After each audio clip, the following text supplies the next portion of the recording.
हरे कृष्णा। तो चलिए आज मैं आप सभी को सुनाती हूँ मौनी अमावस्या व्रत कथा कि मौनी अमावस्या को कौन सी व्रत कथा सुननी चाहिए, क्योंकि ये चल रहा है माघ मास और माघ मास में मौनी अमावस्या के दिन ये कथा अवश्य सुननी चाहिए।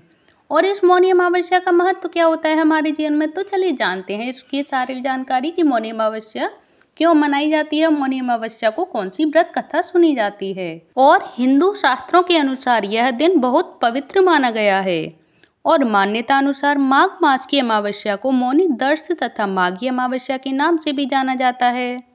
और प्राचीन धर्म ग्रंथों के अनुसार यह दिन भगवान विष्णु को पाने का सरल मार्ग तथा माघ मास के पुण्य स्नान को बताया गया है। और इस दिन खासकर गंगा स्नान का विशेष महत्व होता है। और पुराणों के अनुसार माघ महीने में आने वाली हर तिथि एक पर्व की तरह ही मानी जाती है। और मान्यता है कि मौनी अमावस्या के दिन मनु ऋषि का जन्म हुआ था। और मौनी अमावस्या के दिन जो लोग गंगा, कुंभ, नदी या सरोवर तट पर जाकर स्नान नहीं कर सकते, तो वो लोग घर में ही गंगा जल डालकर स्नान कर सकते हैं और तब भी उन्हें अनंत फल की प्राप्ति होती है। इस दिन पूरे विधि पूर्वक गंगा स्नान, पितृ तर्पण, सूर्य उपासना और दान पुण्य के कार्य करने से जीवन के हर प्रकार के कष्टों से मुक्ति प्रदान होकर जीवन में सुख, समृद्धि, ऐश्वर्य तथा धन और मोक्ष की प्राप्ति होती है। और इस दिन उपवास रखकर मौन व्रत धारण करने का भी बहुत महत्व माना गया है। तो चलिए जान लेते हैं मौनी अमावस्या की कथा कि इस दिन हमें मौनी अमावस्या वाले दिन कौन सी व्रत कथा श्रवण करनी चाहिए, सुननी चाहिए या एक दूसरे को सुनानी चाहिए। मैं आप सभी के लिए शेयर कर रही हूँ और आप सभी अपने अपने रिलेटिव्स को शेयर कर सकते हैं। जिनको नहीं आती हो तो आप उनके लिए शेयर करके पुण्य के भागी बन सकते हैं। तो चलिए अब मैं आप सभी को सुनाती हूँ मौनी अमावस्या व्रत कथा। तो मौनी अमावस्या की पौराणिक कथा के अनुसार कांचीपुरी एक ब्राह्मण रहता था। उसका नाम देव स्वामी तथा उसकी पत्नी का नाम धनवती था और उसके 7 पुत्र तथा एक पुत्री थी। पुत्री का नाम गुणवती था। और ब्राह्मण ने 7 पुत्रों को विवाह करके बेटी के लिए वर खोजने अपने सबसे बड़े पुत्र को भेजा। तो उसी दौरान किसी पंडित ने पुत्री की जन्म कुंडली देखी और बताया, सप्तपदी 7 वचन यानी कि होते होते यह कन्या विधवा हो जाएगी। तब उस ब्राह्मण ने पंडित से पूछा, पुत्री के इस वैधव्य दोष का निवारण कैसे होगा? तो पंडित ने कहा, सोमा का पूजन करने से वैधव्य दोष दूर होगा। फिर सोमा का परिचय देते हुए उसने बताया, वह एक धोबिन है, उसका निवास स्थान सिंहल द्वीप है और उसे जैसे तैसे प्रसन्न करो और गुणवती के विवाह से पूर्व उसे यहाँ बुला लो। तब देव स्वामी का सबसे छोटा लड़का बहन को अपने साथ लेकर सिंहल द्वीप जाने के लिए सागर तट पर चला गया। और सागर पार करने की चिंता में दोनों एक वृक्ष की छाया में बैठ गए। उस पेड़ पर एक घोंसले में गिद्ध का परिवार रहता था। उस समय घोंसले में सिर्फ गिद्ध के बच्चे थे। गिद्ध के बच्चे भाई बहन के क्रियाकलापों को देख रहे थे। और सायंकाल के समय उन बच्चों में यानी कि गिद्ध के बच्चों की माँ आई तो उन्होंने भोजन नहीं किया। वह अपनी माँ से बोले, नीचे 2 प्राणी सुबह से भूखे प्यासे बैठे हैं, जब तक वे कुछ खा नहीं लेते तब तक हम भी कुछ नहीं खाएंगे। तब दया और ममता के वशीभूत गिद्ध माता उसके पास आई और बोली, मैंने आपकी इच्छाओं को जान लिया है और इस वन में जो भी फल फूल कंद मूल फल मिलेगा मैं आपके लिए ले आती हूँ, आप भोजन कर लीजिएगा और मैं प्रातःकाल आपको सागर पार कराकर सिंहल द्वीप की सीमा के पास पहुँचा दूंगी। और वे दोनों भाई बहन माता की सहायता से सोमा के यहाँ जा पहुँचे। फिर वे नित्य प्रातः उठकर सोमा का घर झाड़ कर लीप देती थी। तो एक दिन सोमा ने अपनी बहुओं से पूछा, हमारे घर कौन बुहारता है, कौन लीपता है और कौन पोतता है? सबने कहा, हमारे सिवाय और कौन बाहर से इस काम को करने आएगा? किंतु सोमा को उनकी बातों पर विश्वास नहीं हुआ।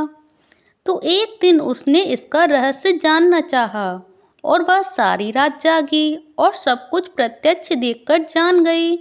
और सोमा का उन बहन भाई से वार्तालाप हुआ।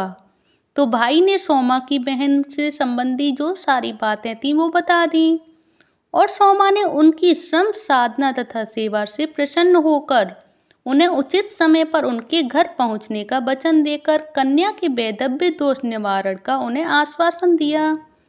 मगर भाई ने उससे अपने साथ चलने का आग्रह किया और आग्रह करने पर सोमा उनके साथ चल दी।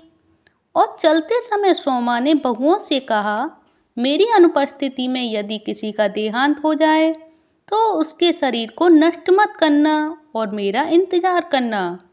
और फिर सोमा बहन भाई के साथ कांचीपुर पहुंच गई। और फिर दूसरे ही दिन गुड़बती के विवाह का कार्यक्रम तय हो गया। और फिर सप्तपदी होते ही उसका पति मर गया। तो सोमा ने तुरंत अपने संचित पुण्यों का फल गुड़बती को प्रदान कर दिया और तुरंत ही उसका पति जीवित हो उठा।